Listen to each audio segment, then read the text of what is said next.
కాకినాడ జిల్లా తుని అసెంబ్లీ నియోజకవర్గంలో గరగల మహోత్సవాన్ని ఆదివారం ఘనంగా నిర్వహించారు. తొండంగి మండలం బెండపూడి గ్రామంలో కాగితాలమ్మ తల్లి జలాభిషేకం నిర్వహించారు. 501 మంది ముత్తైదువులతో ఈ జలాభిషేకం నిర్వహించారు. గరగల మహోత్సవ కార్యక్రమంలో అధిక సంఖ్యలో భక్తులు పాల్గొన్నారు. సతీష్, పూర్తి న్యూస్, కాకినాడ.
మహాత్మా గాంధీ వలె ప్రతి విద్యార్థి సేవా తత్పరతను అలవర్చుకోవాలని కృష్ణా యూనివర్సిటీ విస్తరాంత ఉపకులపతి సుంకర రామకృష్ణారావు పిలుపునిచ్చారు. ఆదివారం నాడు విశాఖ నగరంలో మురళీనగర్ జేఆర్ ఫంక్షన్ హాల్లో ఆంధ్రప్రదేశ్ కాలుష్య నియంత్రణ మండలి సహకారంతో గ్రీన్ క్లైమేట్ టీం నిర్వహించిన వ్యాసరచన చిత్రలేఖనం పోటీలకు హాజరై విద్యార్థులను ఉద్దేశించి ఆయన మాట్లాడారు.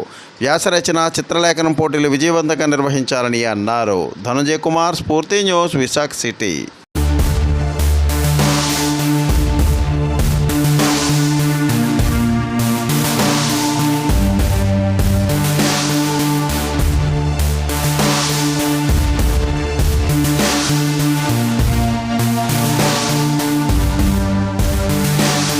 స్వచ్ఛత సేవలో భాగంగా ఈరోజు ఆంధ్రప్రదేశ్ కాలుష్య నియంత్రణ మండలి పిల్లల కోసం ఈ డ్రాయింగ్ వాళ్ళలో వ్యక్తిత్వ వికాసాన్ని పెంపొందించడం కోసం అని చెప్పి డ్రాయింగ్ కాంపిటీషన్ కండక్ట్ చేయడం జరుగుతుంది. దీంతో పాటు వివిధ కాలేజెస్ లో కూడాను ఈ ప్రోగ్రామ్స్ కండక్ట్ చేసి ముందుగా విద్యార్థులు సామాజిక స్పృహ వాళ్ళలో ఈ స్వచ్ఛత సేవ మీద వివిధ ప్రభుత్వాలు తీసుకుంటున్న చర్యలు, దానివల్ల క్లీన్లీనెస్ నుంచి ఉపయోగాలని ఒక విద్యార్థులను అంబాసిడర్గా వాళ్ళ ద్వారా పేరెంట్స్ తెలియజేసి ఆ కమ్యూనిటీ ద్వారాను సమాజానికి హితానికి సహకరిద్దామని చెప్పి వాళ్ళ ద్వారా కోరడం జరుగుతుంది. Thank you. So hello everyone, I am Purvi Raja from class 9 and today let me want to tell you about cleanliness. So here we have Swachhata Hi Seva program in India and it's on the from Sarkar. ఈ రోజు మనకి చాలా శుభదినం.